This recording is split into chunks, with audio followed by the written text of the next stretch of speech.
ఆ వయసులో ఆయన బుల్డోజర్లు ఎక్కి అసలు చేరలేని ప్రదేశాల్లో, వెళ్ళలేని ప్రదేశాల్లో కూడా ఆయన బుల్డోజర్ ఎక్కి, ఆయన పోక్లైనర్లు ఎక్కి, ట్రాక్టర్లు ఎక్కి గౌరవ ముఖ్యమంత్రి గారు అది అప్రిషియేట్ చేయాల్సింది పోయి నన్ను విమర్శించడం ఇది సరైన పద్ధతి కాదు, మార్చుకోవాలి వైసీపీ నాయకులు.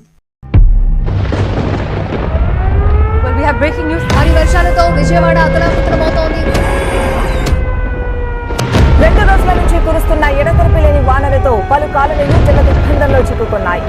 భారీ వరద కారణంగా కృష్ణానదిలో భారీ పడవలు కొట్టుకొస్తున్నాయి. భారీ వర్షాలు, వరదలతో రాష్ట్ర వ్యాప్తంగా ప్రజలు ఇబ్బందులు పడుతున్నారు. కృష్ణానదికి గత 121 ఏళ్లలో ఎన్నడూ లేనంత వరద ఉధృతి వచ్చి చేరింది. విజయవాడ గత 200 ఏళ్లలో ఎన్నడూ చూడనంతగా వరద నీటితో నిండిపోయింది.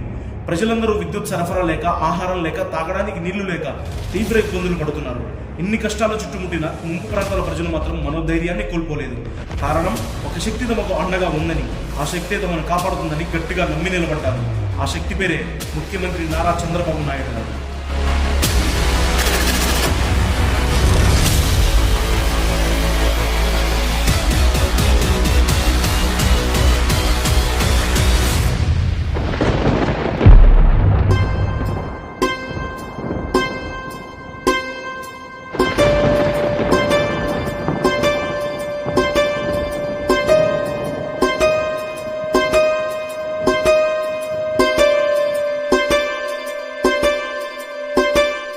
విజయవాడ నీట మునిగింది అని ఆయన చెవిన పడింది. అంతే, హుటాహుటిన విజయవాడ చేరుకున్నాడు. ప్రతి వీధిలో ఇబ్బందులు పడుతున్న వారి దగ్గరకు నేరుగా వెళ్లి నేను వచ్చానని భరోసా ఇచ్చాడు. విజయవాడ కలెక్టరేట్ని తన నివాసంగా మార్చుకుని విజయవాడ తేరుకున్నాకే ఇంటికి వెళ్తానని నిర్ణయించుకున్నాడు. అధికారులతో సమీక్షలు జరిపారు. విజయవాడ ప్రజలను ఎలా కాపాడాలో ప్రణాళికలు రచించాడు.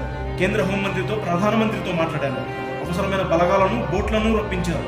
వరద నీటిలో చిక్కుకుపోయిన ప్రతి ఒక్కరికి ఆహారం, పాలు, తాగడానికి నీళ్లు అందేలా చూశారు. స్వయంగా తాను కూడా అందించారు. వరద పరిస్థితులను, సహాయక చర్యలను వివరించి ప్రతి ఒక్కరికి తాను అండగా ఉన్నానని భరోసా కల్పించారు. అర్ధరాత్రి 12 దాటింది. 1 గంట, 2, 3 గంటలైనా ఆయనకు మాత్రం టైం తెలియలేదు.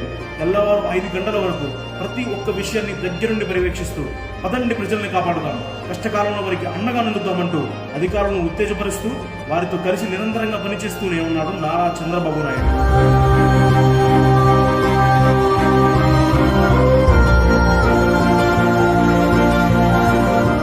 తోడు ఉన్నంతకాలం ఎలాంటి తుఫాన్లు, వర్షాలు, వరదలైనా తమని ఏమీ చేయలేవని అక్కడున్న వారందరికీ తెలుసు. అందుకే అంత కష్టం